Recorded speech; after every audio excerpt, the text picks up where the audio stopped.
नमो अरहन्ताणं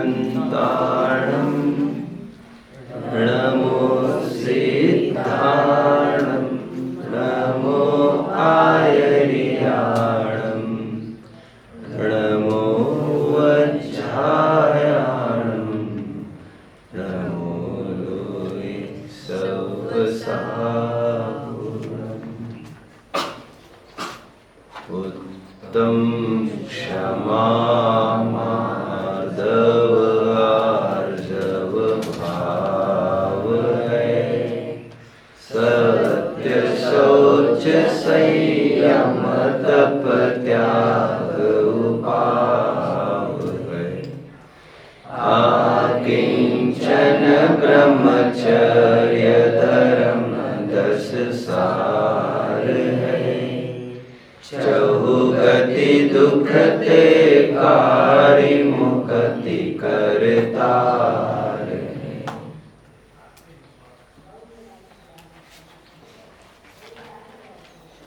वे लोग मेरे मुंह पर आकर थूके, जो लोग वैसे तो मुझे बापूजी बापूजी बापूजी, महात्मा जी महात्मा जी महात्मा जी कहकर मेरे इर्द गिर्द में ही डोलते रहते हैं, भक्ति और आदर का दावा तो करते हैं, परंतु बदनसीबी से वे विदेशी वस्तुओं के त्यागी नहीं हो पा रहे हैं, उन वस्तुओं से वे बाज नहीं आ पा रहे। महात्मा गांधी जी के इन वचनों को सुनकर कुछ ऐसा प्रतीत होता है कि गांधी जी ये कहना चाह रहे हैं, जो स्वदेशी वस्तुओं का और मुख्यतः से स्वदेश का आदर पूजा भक्ति सम्मान करता है, वही मेरा आदर सम्मान भक्ति करता है। क्योंकि भारत और मैं एक अलग कहा हूं, एक ही तो हूं, इसीलिए स्वदेशी वस्तुओं का पालन ही मेरा सच्चा आदर है। इसीलिए मैं हमेशा कहता हूं, महात्मा गांधी नाथुराम की उन गोलियों को बड़े आराम से सहन कर गए, झेल गए, बट 30 जनवरी के दिन राजघाट पर जाकर जब यही नेता लोग, जो वैसे तो देशद्रोह करते रहते, भ्रष्टाचार करते रहते, देश को बेचने के लिए निकले, वे ही जन सबके आगे होकर 30 जनवरी को फूल मालाएं आदि चढ़ाकर श्रद्धांजलि चढ़ाने का नाटक करते हैं, उन लोगों की ये फूल मालाएं गांधी जी झेल नहीं सकते। गालियां तो कदाचित झेल जाए, क्योंकि स्वदेशी वस्तु और गांधीवाद ये कोई अलग अलग चीज थी ही नहीं। ठीक उसी प्रकार जो लोग भगवान की आदर भक्ति पूज्यता का दावा तो करते हैं, लेकिन अपना पूरा जीवन भोगों के लिए ही समर्पित है, जिन्हें विरक्ति के लिए कुछ लम्हे, कुछ अवसर ही नहीं है समझने के लिए मैं कौन हूं, क्या स्वरूप है मेरा। वे भगवान के साथ गद्दारी करते हैं, जो धर्मद्रोह करते हैं, वे भगवान के प्रति क्रोध करते हैं। अर्थात भगवान और हमारा जीवन धर्म में लगना ये दो अलग अलग चीजें थी। कहा भगवान के बताए मार्ग पर चलना ही भगवान का आश्रय, आधार और सहारा है, ऐसा हमने पढ़ा भी। इसलिए हम अपने जीवन को अच्छा बनाए। उत्तम क्षमा। अहो देव गुरु धर्म तो परम पदार्थ है, इन्हीं के आधार से धर्म है। अब कहा ये देव शास्त्र गुरु और कहा ये बाहर के सहयोग, बाहर के सहयोगों की औकात क्या है इनके सामने। इसीलिए बाहर की जितनी भी अचीवमेंट्स है, उपलब्धियां है, प्रमोशंस है, इंसेंटिव्स है, ट्रॉफीज, मेडल्स है, जो भी कुछ अचीवमेंट्स है बाहर के, उनको हंसते हंसते हम देव शास्त्र गुरु के मार्ग के कंपैरिजन में तिलांजलि दे सकते हैं। कहा देव शास्त्र गुरु जिनके आश्रय से निर्वाण की प्राप्ति होती है, और कहा ये बाह्य सहयोग जिनके आश्रय से संसार की प्राप्ति होती है। ये भुक्ति मुक्ति दातार है, स्वर्ग मोक्ष के दाता, और ये नरक निगोद के दातार है। बड़ी वस्तु कौन सी, यह हमें ही निर्णय करना है। उत्तम मार्दव, भाग्य से अधिक और समय से पहले किसी भी संयोग की किसी को भी कभी भी प्राप्ति नहीं हुई है। हमारे वक्र परिणाम से उसमें कोई फेरफार हो सकता है। इतना मिलने वाला था और इतना मिल गया, तब मिलने वाला था और अब मिल गया, ऐसा संभव नहीं है प्रकृति में। पंडित जी की भाषा में कषाय करना ऐसा है जैसा जल का बिलोना, कुछ भी कार्यकारी नहीं है। हमारी मायाचारी से कुछ फेरफार होगा, हरगिज नहीं। उत्तम आर्जव, खूब कमाए गाड़ी बंगले, खूब कमाए मोती, लेकिन क्या करे मेरे यार, कफन में जेबें नहीं होती। सच्चे लोभी वे नहीं हैं जो लाखों करोड़ों तो कमाते हैं और कमा कमा कर यही छोड़कर चले जाते हैं। सच्चे लोभी वे हैं जो शक्ति प्रमाण यहां पर दान पुण्य करके आगामी भव के लिए उससे 10-20 गुना नहीं अनंत गुना ले जाते हैं। लोभ करना है तो सच्चा लोभ करो, उत्तम शौच।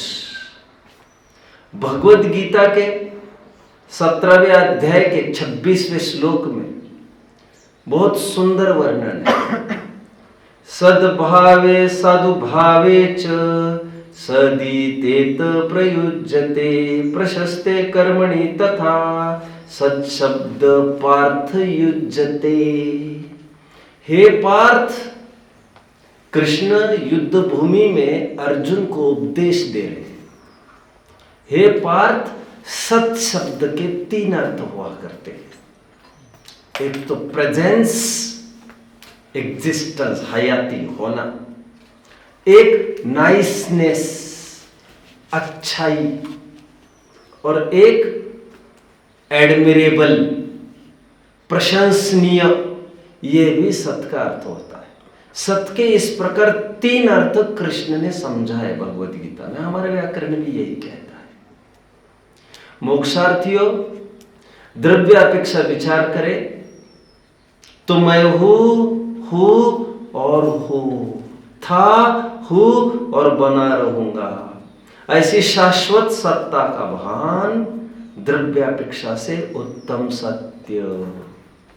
पर्याय की तरफ से विचार करें तो अपनी शाश्वत सत्ता का भान अर्थात सम्यक दर्शन, सम्यक ज्ञान, सम्यक चारित्र की पर्याय सम्यक शब्द प्रशंसनीय है। ऐसा टोडरमल जी ने 90 अध्याय में सर्वार सिद्धि को उद्धृत करते हुए लिखा। मतलब पूज्यपाद स्वामी स्वयं ये फरमाते हैं, सत शब्द का अर्थ ही, सम्यक शब्द का अर्थ ही प्रशंसनीय होता है। सत और सम्यक और प्रशंसनीय ये सब एकार्थवाची है। जीव तभी प्रशंसनीय होता है जब वो स्वयं को जीव मानने लगता है, अनादि निधन मानने लगता है। ये पर्यायर्थिकने से प्राप्त किया हुआ, अर्जित किया हुआ उत्तम सत्य।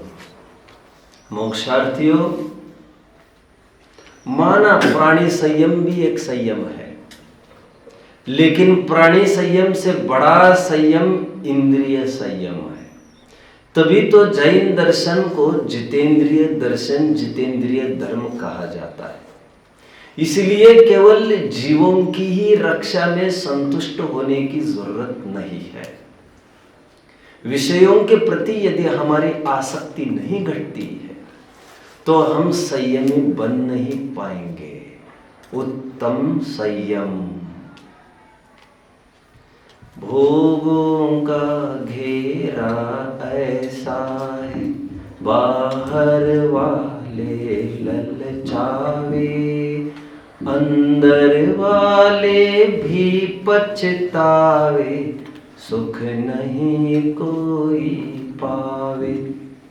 धोखे में आवे नहीं ज्ञान, शुद्धात्म की प्रीति धरी, ब्रह्मचर्य की अद्भुत महिमा, आज बताओ भली भली। उत्तम तप। स्थिर हुआ ज्ञान ही प्रत्याख्यान है। 34वीं गाथा की टीका में जयचंद जी समय सार में ऐसा ही कुछ फरमा रहे हैं। स्थिर हुआ ज्ञान ही प्रत्याख्यान है, मतलब प्रत्याख्यान मतलब त्याग, मतलब ज्ञान का ज्ञान में स्थिर होना ही त्याग है।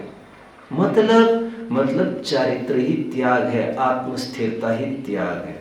मतलब हम त्याग को जो पर वस्तु की तरफ से परिभाषित करते हैं ऐसा है ही नहीं। परमार्थ से आत्मा के जितने भी धर्म है वो पर सापेक्ष हो ही नहीं सकते। इसलिए उत्तम त्याग रूप धर्म बाहर की वस्तुओं के विछोह से बिछुड़ने से तय नहीं होगा। आत्मा की स्थिरता ही परमार्थ से उत्तम त्याग है। उत्तम त्याग। समोशरण में भगवान विराजते हैं, एक भी वस्तु का स्पर्श उन्हें होता नहीं है, ना ही ऊपर से छत्र का और ना ही नीचे से सिंहासन का, ना ही आजू बाजू में प्रातिहार्य का। ऐसे अस्पृष्ट बने रहते हैं, किसी से भी छुए नहीं जाते हैं। ये भगवान का अकिंचन्यपना।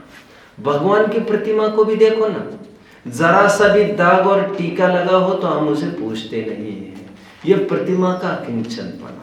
मुनिराज को भी देखो ना, तिल तुष मात्र भी यदि परिग्रह अंगीकार किया हो मुनिराज ने, तिल तुष मतलब तिल के छिलके समान भी यदि मुनिराज परिग्रह रखते हैं तो वे पूजनीय नहीं बताए गए हैं जैन दर्शन में।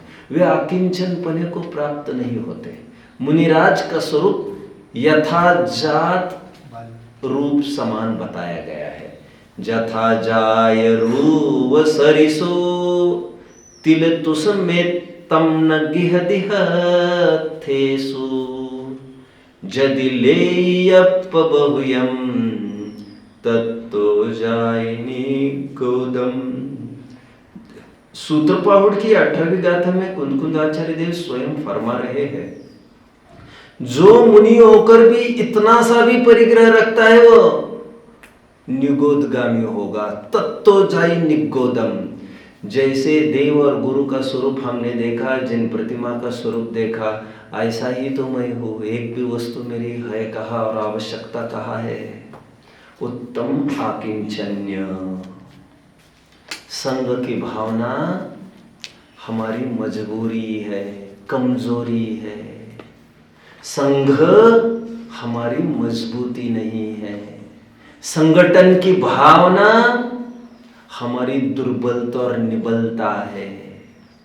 संगठन की भावना बलवानपना लोक में कहा जाता होगा, परमार्थ से है नहीं। उत्तम ब्रह्मचर्य। भोपथिक।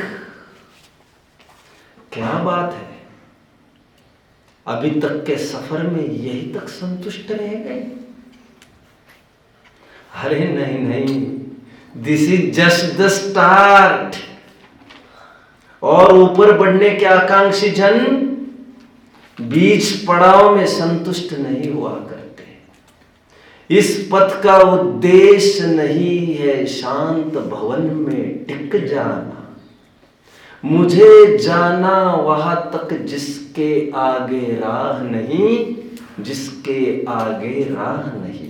जैसा रामधारी सिंह दिनकर बता रहे हैं, और जैसे रॉबर्ट फ्रोस्ट बता रहे एक पोएम में, the woods are lovely dark and deep, but I have promises to keep, miles to go before I sleep, and miles to go before I sleep. अभी यहां कहां रुक गए तुम क्या समझ बैठे? धर्म कोई टाइमली कोर्स है जो 10 दिन किए और बरी हो गए हाथ फटक कर? नहीं नहीं, जो अच्छी चीज होती है वो टाइमली होती ही नहीं है। जो अच्छी चीज होती है उसे जीवन भर अंगीकार किया जाता है। A thing of beauty is a joy for ever. वो चीज हमेशा अपने पास संवर्धन और सुरक्षित की जाती है। इसीलिए धर्म को किसी तारीख में बांधने की कोशिश तुम्हें नहीं करना चाहिए था पथिक। किसी दिनों में, विशिष्ट दिनों में पर्व और धर्म हुआ नहीं करते, ये जीवन भर हुआ करते। अच्छा मैं समझ गया।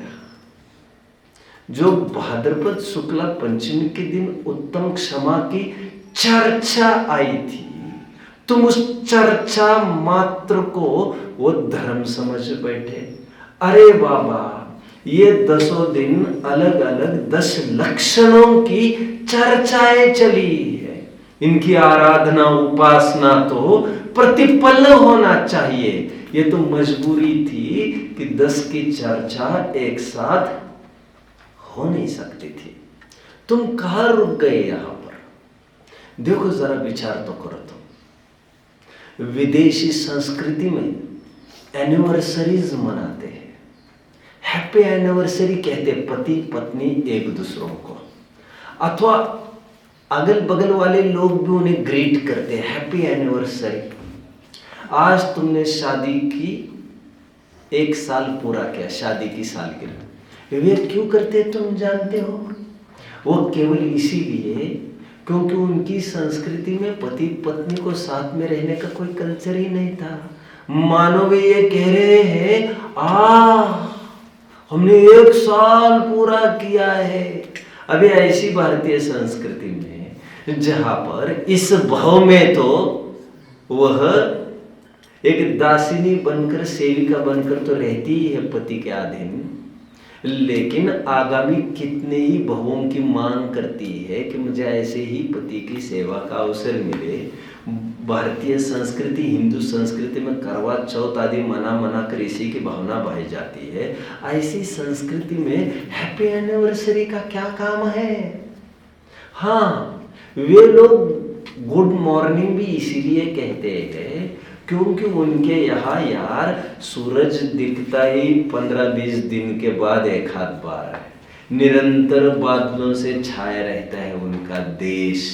इतनी ठंडक उनके देशों में रहती है कि साल में मुश्किल ही से 10-20 दिन सूरज दिखता है। तो जब भी सूरज दिखता है वे लोग हो हल्ला करते और फोन पर एक दूसरों को ग्रीट करते, गुड मॉर्निंग, आज सूरज दिखाई दिया।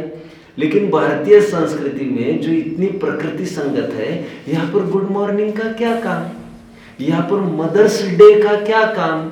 वहां पर mother's day, father's day, birthday इसीलिए मनाते हैं क्योंकि वहां पर जनरली ये ट्रेंड है कि थोड़े बच्चे बड़े हुए वे माँ बाप से अलग रहते हैं, और यदि बाय चांस माँ साथ में हो तो वे कहते हैं अरे वाह माँ भी साथ में है।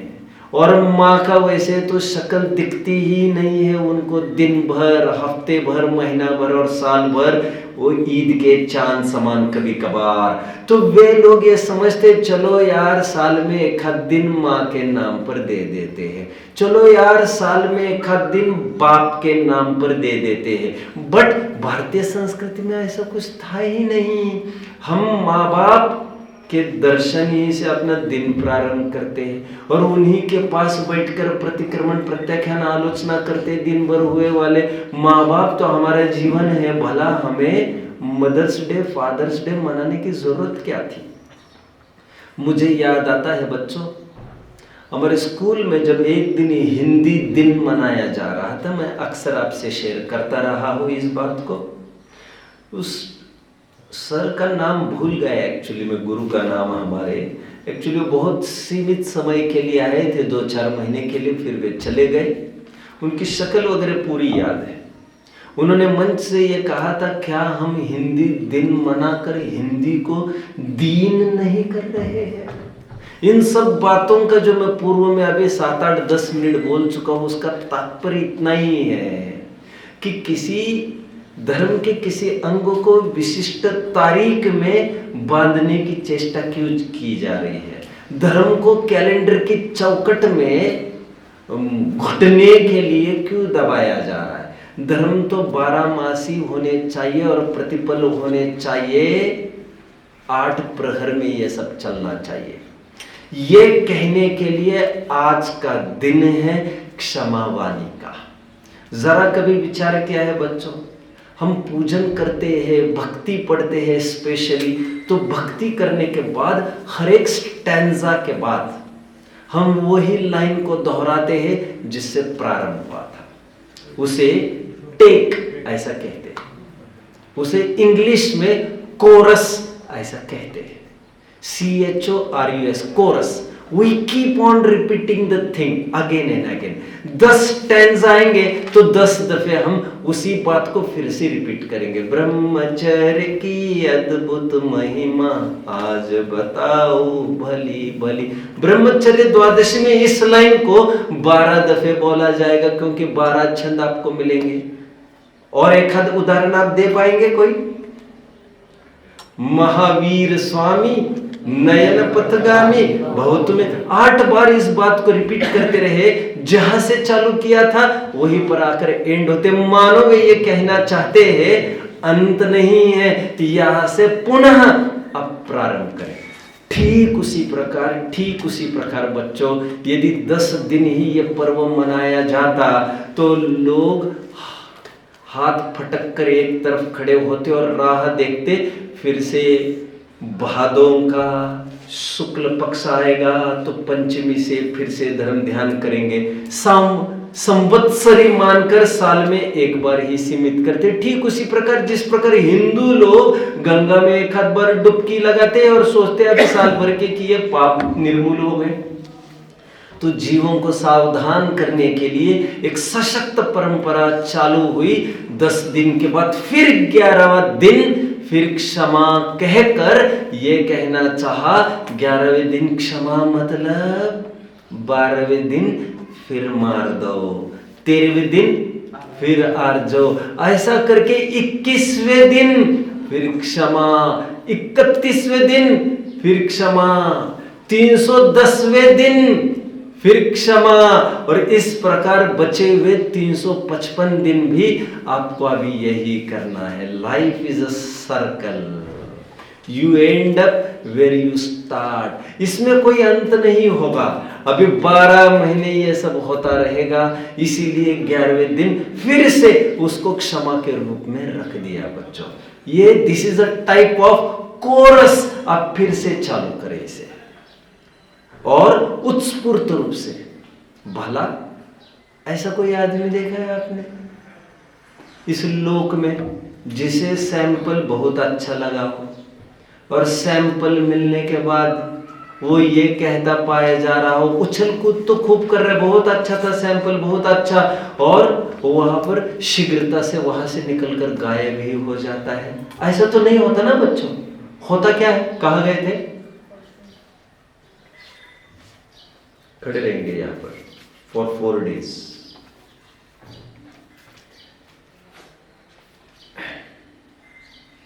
लघु शंका के लिए गए थे। भला आपने कभी ऐसा देखा है किसी को कि सैंपल अच्छा तो बहुत लगा, लेकिन सैंपल ग्रहण करने के बाद यत्र तत्र भटक गया? ऐसा कभी नहीं होता। सैंपल अच्छा लगने के बाद ही इंसिस्ट्स ऑन मोर एंड मोर। उसी प्रकार जिसे धर्म अच्छा लगा है वो बरी थोड़ी होना चाहता है, वो भोगों में थोड़ी डुबकियां लगाना चाहता है। यदि अच्छा लगा है तो थोड़ी मात्रा में भले ही वो इससे इंटैक्ट बना रहता है, जुड़ा बना रहता है।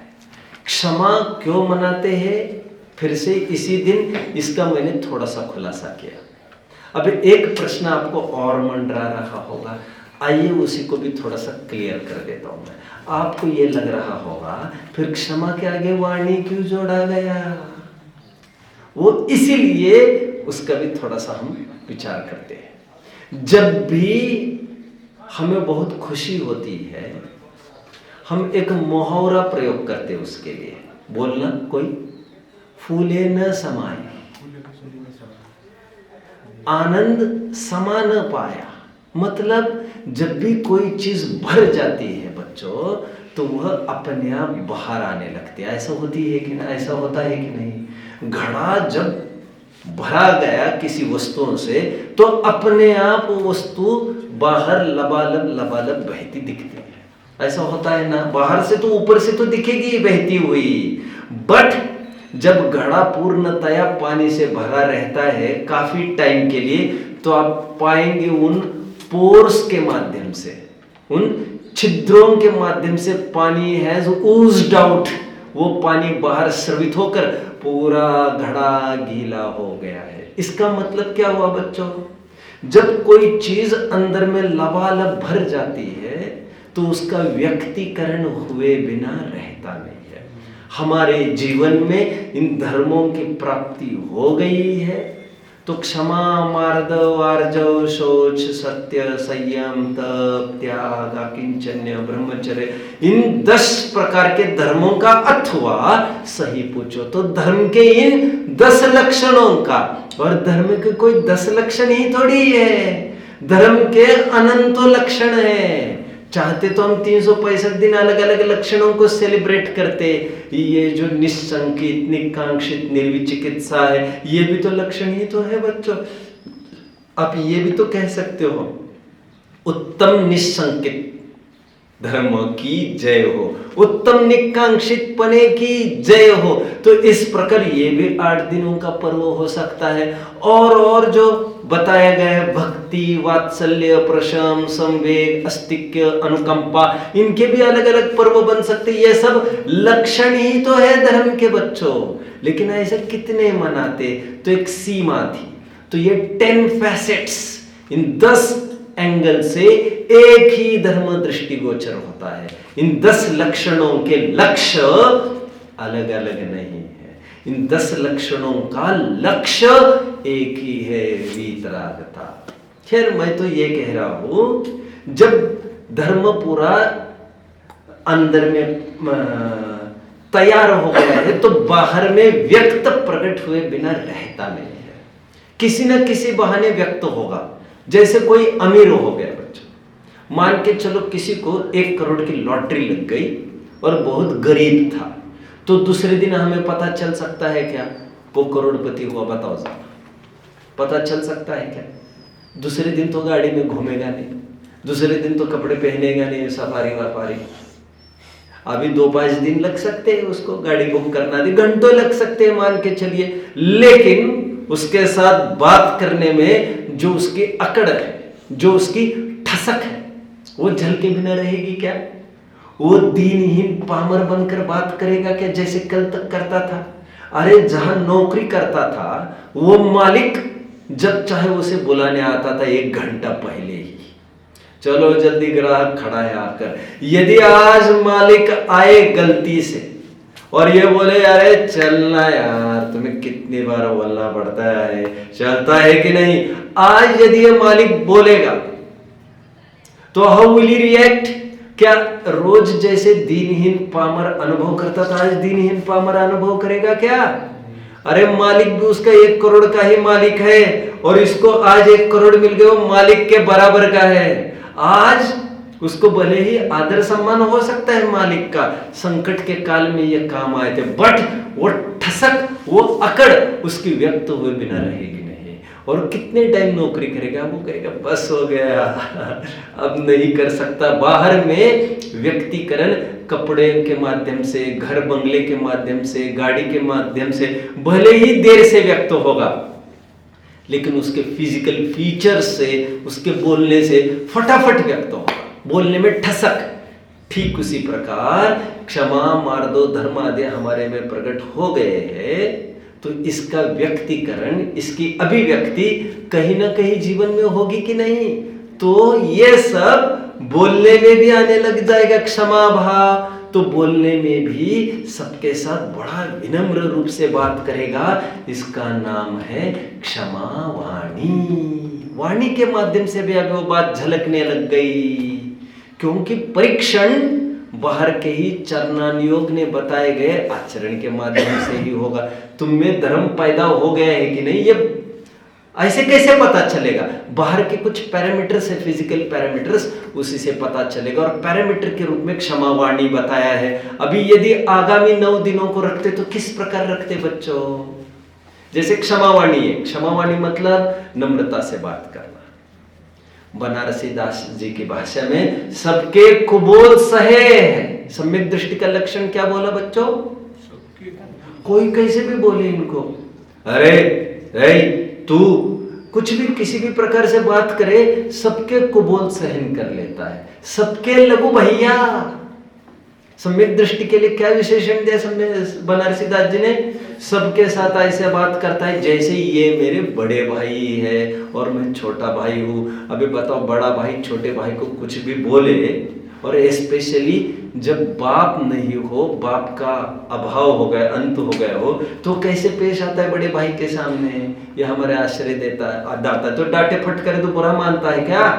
सबके लघु भैया, सबके कुबोल सहे है, सबके ही गाली देता हो, कोई कुछ करता हो, कोई हीन वचन बोलता हो, सबको सहन करता है। और बोलते समय अत्यंत नम्रता से बात करता है। क्षमा बड़न को चाहिए, छोटन को उत्पात का प्रभु हरि का घटो, जो भृगु मारी लात।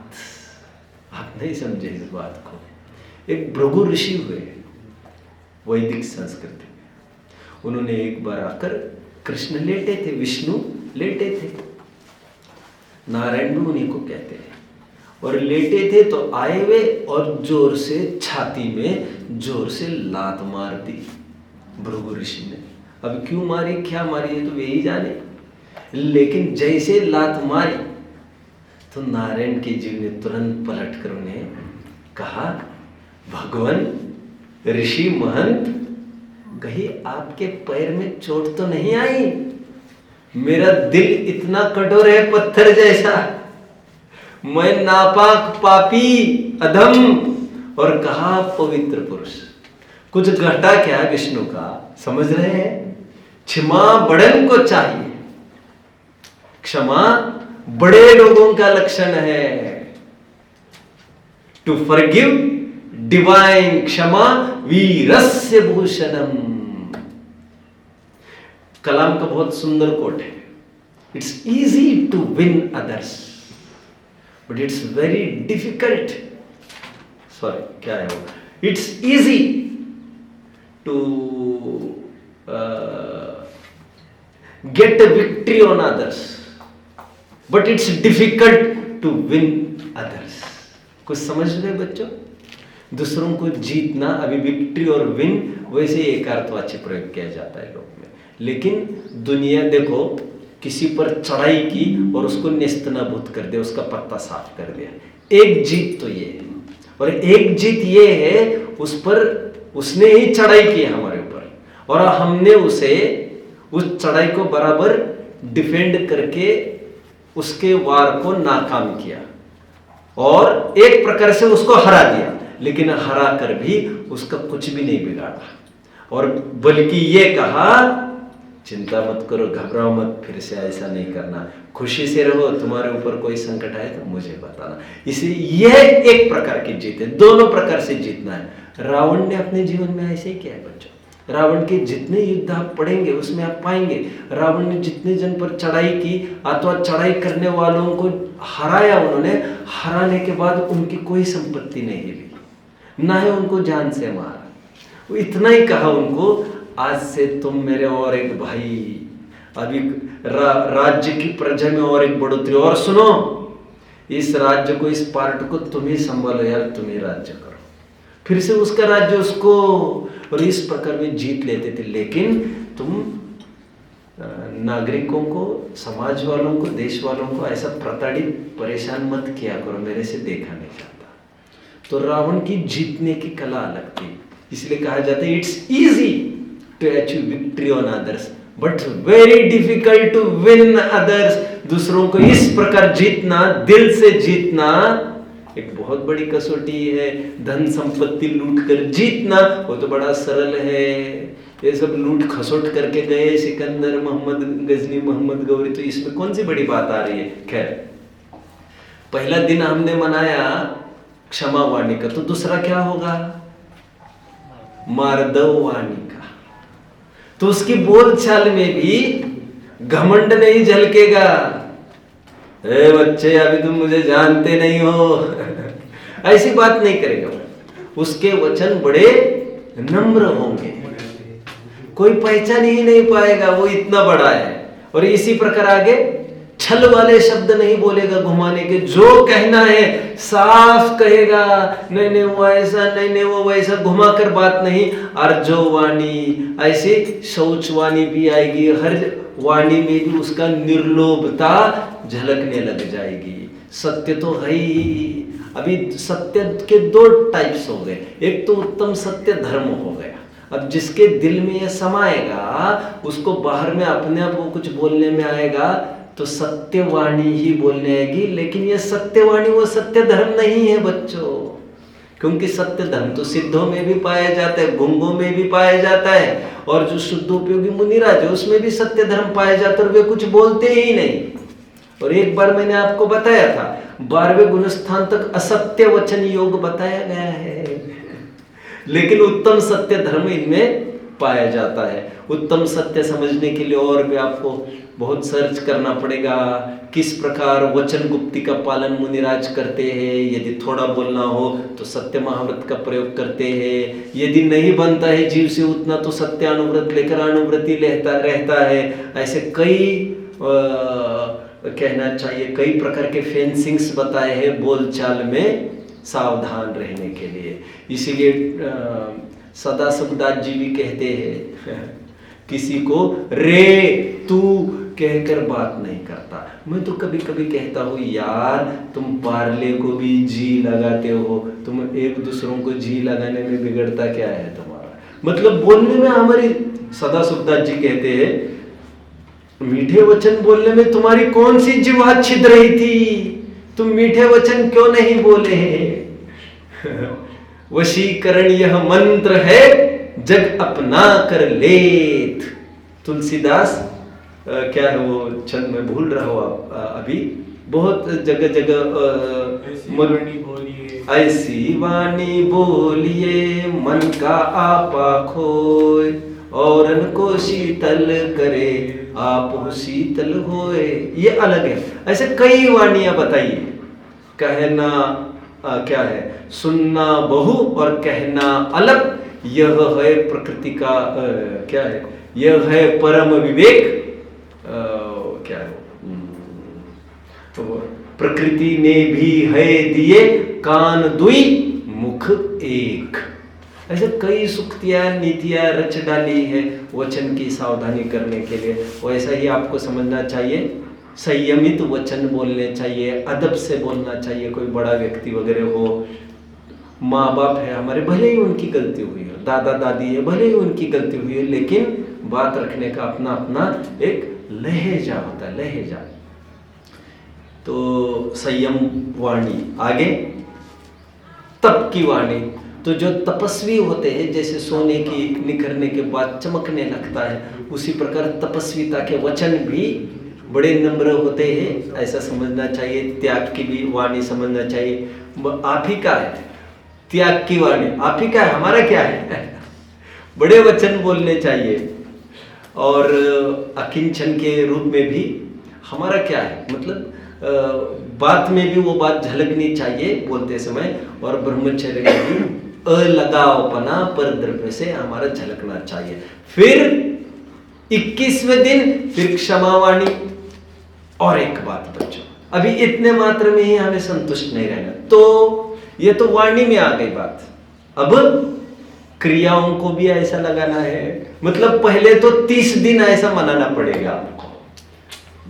समझ में आता है? ये मन के स्तर पर हुआ, अभी वाणी के स्तर पर, और 10 दिन काय के स्तर पर, समझ रहे हैं? फिर उसके और भेद हुआ करते, काफी 365 तो ऐसे भी भेद बन सकते हैं।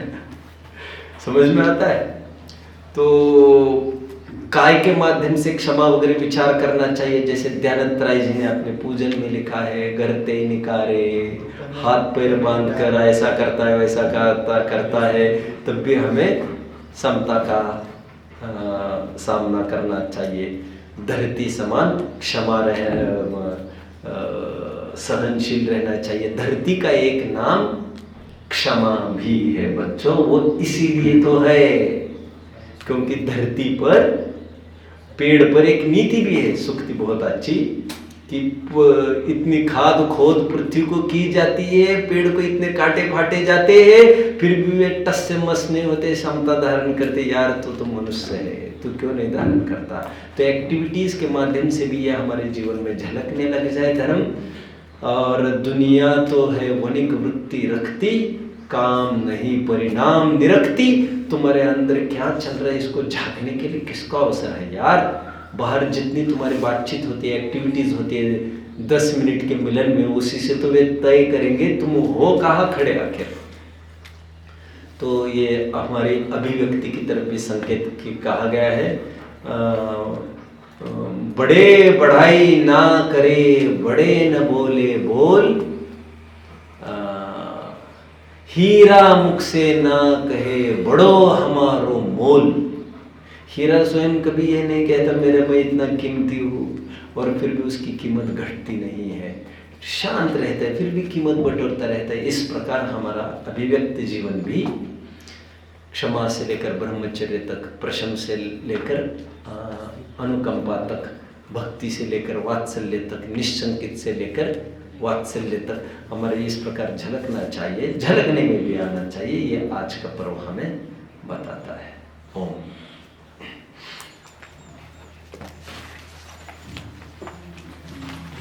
जो सत्य वचन योग है ना, वो 12वें तक दिखता है। राइट। तो इसे 12वें तक का तो समझ लो इसके ध्यान के क्या क्या अंतर्मग्नता के गुणता। हाँ वो ऐसा है, एक मिनट, वो इसीलिए कहा गया है 12वें गुण स्थान पर असत्य वचन योग, क्योंकि वहां तक ज्ञानावरण का उदय है 12वें गुण स्थान तक, और तब तक अज्ञान बना रहेगा। और झूठ दो कारणों से बोला जाता है, एक अज्ञान और एक राग द्वेष। तो राग द्वेष तो यहाँ रहा नहीं है, लेकिन अज्ञान तो रहा है। तो झूठ के अवसर होने से 12वें गुण स्थान तक असत्य का होना कहा, तो इसलिए असत्य वचन योग कहा। और कोई डाउट है बच्चों किसी को? नहीं।